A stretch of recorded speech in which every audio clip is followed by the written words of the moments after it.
Oi pessoal, tudo bem? Então, esse é um vídeo especial. Os vídeos especiais são tradições aqui do canal.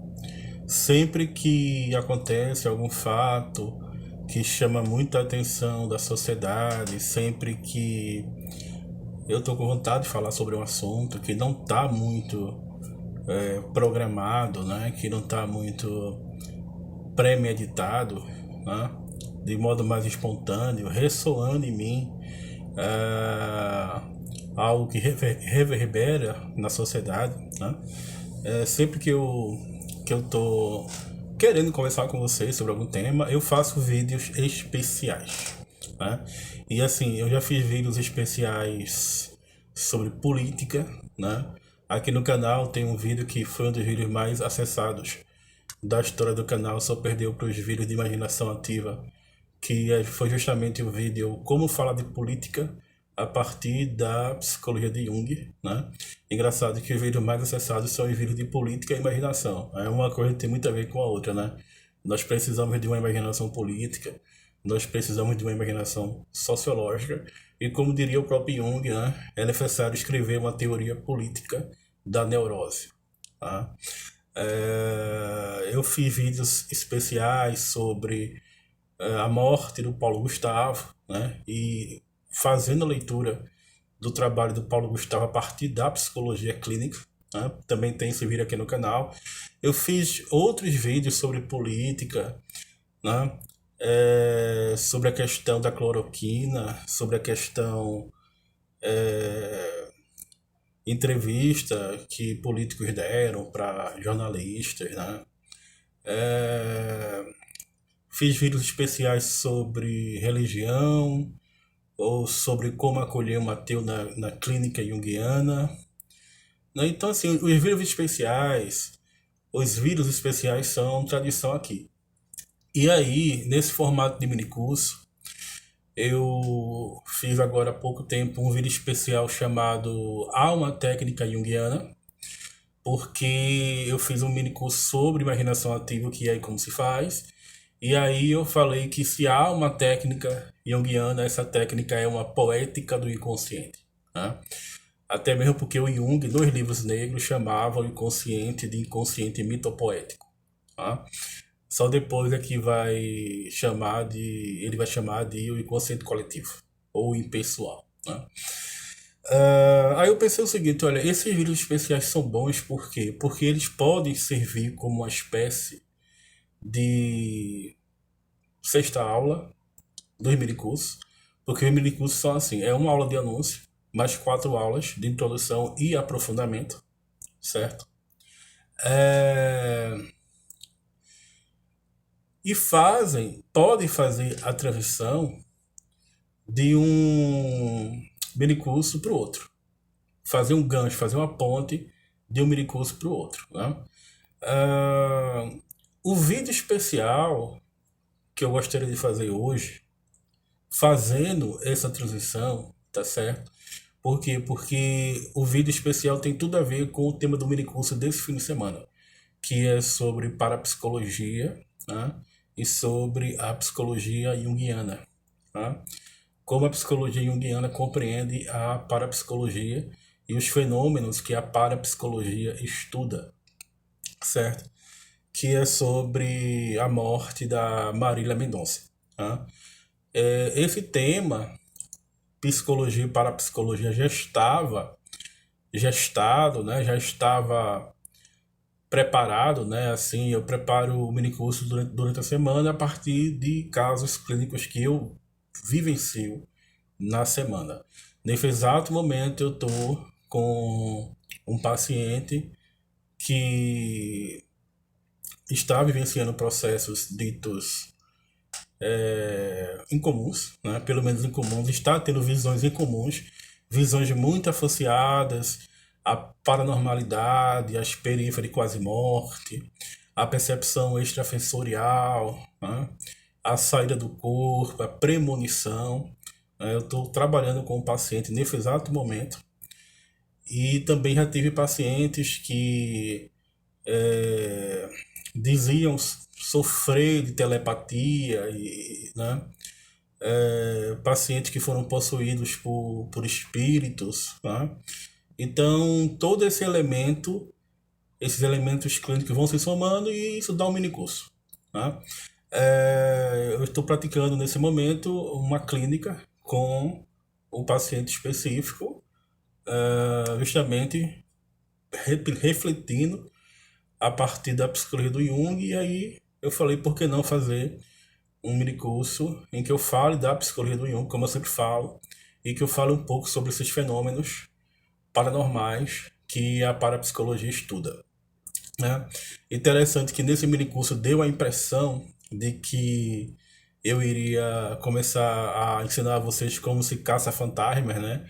Seria um minicurso de caça-fantasmas e mais uma vez foi um minicurso de psicologia clínica. Mais uma vez foi um minicurso de clínica, né?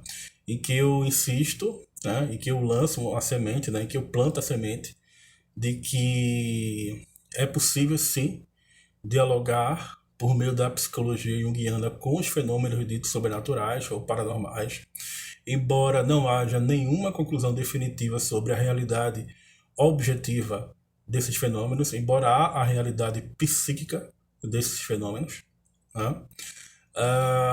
Não há método de comprovação, não há método experimental. O próprio Jung falou sobre isso, que vá comprovar a existência desses fenômenos. O próprio Jung falou que nunca conseguiu comprovar a existência desses fenômenos, mas que, no entanto, pelo fato desses fenômenos, como clarividência, mediunidade, telepatia, bilocação, levitação, transmigração, telecinese, né? Psicofonia, esses fenômenos, materialização, pelo fato desses fenômenos serem espontâneos, fazerem parte da nossa fantasia, ou seja, são carregadas de libido, né? E são irregulares, ou seja, não acontece com certa regularidade. É por isso que é tão difícil constituir um discurso científico sobre eles, porque para que haja o discurso científico é necessário que haja um fenômeno regular, né? Se a gente não consegue comprová-los, pelo menos eles nos dão pistas importantíssimas sobre o modo como funciona o inconsciente coletivo, tá?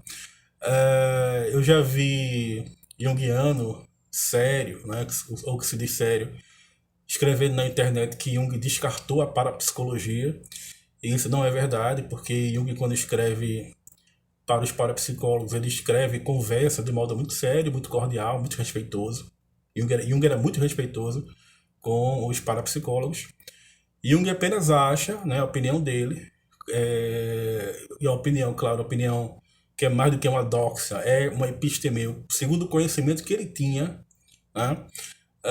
A parapsicologia está ainda numa fase inicial, é um projeto de ciência, é um protótipo de ciência, e que está numa fase de colecionar e registrar dados, né? Colecionar fenômenos, observações e encontrar uma forma de mensurá-los.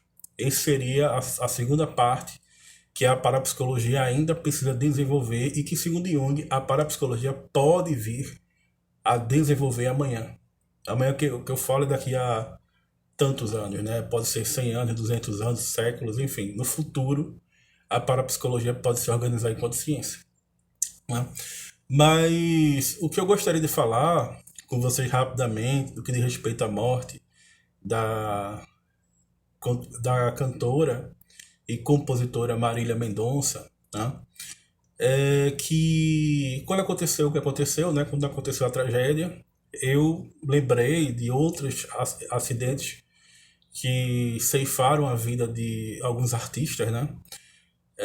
E eu lembrei muito, né, que foi da minha época, que eu era adolescente, que eu tinha 16 anos, porque eu fui para show e que eu vivi muito de perto, o acidente com os Mamonas Assassinas, né?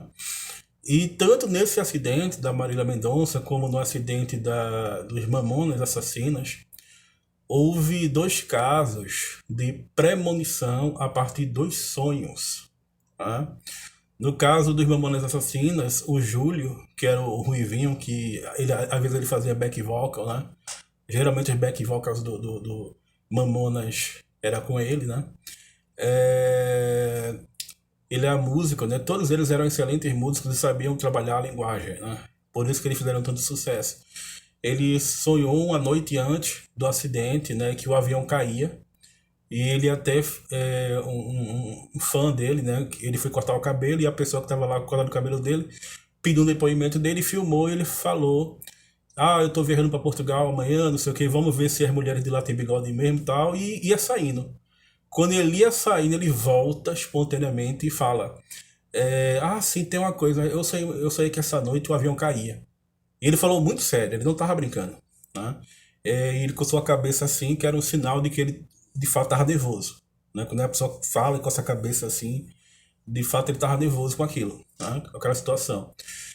E aí desejaram a ele: vai na paz, fica tranquilo que vai dar tudo certo, né? E de fato o avião caiu, eles morreram, né? Ah, Hoje é domingo, antes de ontem, dia 5, né? Hoje é 7 de novembro. Antes de ontem, dia 5 de novembro, o avião da Marília Mendonça bateu numa torre e caiu numa cachoeira, morreu ela, morreu o tio dela, morreu o produtor, morreu o assessor, o copiloto e o piloto, né? Sendo que 2 dias antes, ela tinha escrito na rede social dela: Gente, eh, eu sonhei com pássaros, né, com pombas, pássaros, e que o avião caía numa cachoeira, né? Tem uma cachoeira e na cachoeira havia o desenho, a marca do avião. E de fato, isso foi 2 dias antes do acidente, tá? E de fato, 2 dias depois, ou seja, sexta-feira agora, o avião de fato caiu na cachoeira, né? Então, é um sonho premonitório. O Jung fala que existe um caráter prospectivo do sonho, né? E mais uma vez, a gente chega numa questão que é a base para o fenômeno da sincronicidade, que é justamente a relativização do espaço e do tempo. Tudo aquilo que a gente fala sobre o inconsciente é como se, a gente utiliza a expressão como se, porque o inconsciente é uma hipótese científica, então é necessário supor algumas coisas como se tentar verificar, né? E criar meios para verificar. Às vezes, Jung fez referência a esse fenômeno várias vezes na sua obra, embora ele tenha feito essa referência de modo muito rápido, né? Mas às vezes o inconsciente se comporta como se estivesse fora do espaço e como se estivesse fora do tempo, né?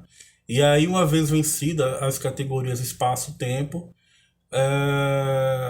o sujeito pode ter percepções extrasensoriais, premonições, pré-cognições. Por quê? Porque é uma forma do inconsciente se manifestar. Ou seja, os fenômenos paranormais, embora a gente não consiga medi-los e replicá-los, eles apontam para algo muito importante, que é o modo de funcionamento do próprio inconsciente. É por isso que Jung não descartou a parapsicologia. Ele manteve uma atitude respeitosa e crítica ao mesmo tempo em relação à parapsicologia e aos fenômenos sobrenaturais, paranormais e etc, né? Interessante que se trata em ambos os casos do Júlio, do Mamonas Assassinas, e da Marília Mendonça, se trata do fenômeno da sincronicidade expresso por meio de uma premonição, né? Então, o que é sincronicidade? A gente sempre fala aqui. Sincronicidade é um princípio de conexão acausal em que dois fenômenos ocorrem simultaneamente. Um deles é físico, o outro é psicológico, e entre os dois existe uma relação de significado, tá? Então, no caso do Júlio, houve um sonho. Esse sonho é um fenômeno psicológico que coincidiu de modo significativo com o fenômeno físico, a colisão do avião na Serra da Cantareira, né? O fenômeno físico, né? E a morte dos integrantes do grupo, e do piloto e do copiloto, tá? Então há uma sincronicidade aí, certo? E a premonição foi uma forma em que o inconsciente encontrou para se comportar e para expressar, né, uma percepção. Na tipologia do Jung, Jung vai dizer que a intuição é a percepção via inconsciente, né?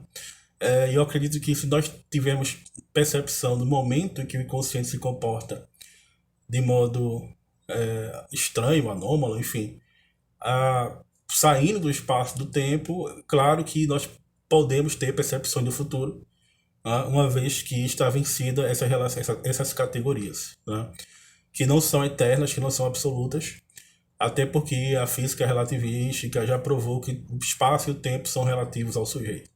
Tá?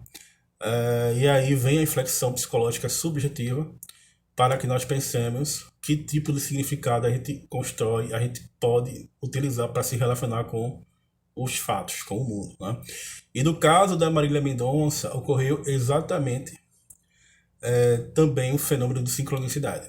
Né? Ela sonhou 2 dias antes do acidente com pombos, né, pássaros e uma cachoeira, e na cachoeira o desenho de um avião, como se o avião tivesse caído ali na cachoeira. E de fato o avião dela caiu numa cachoeira. Tá? O avião em que ela estava caiu numa cachoeira. Tá?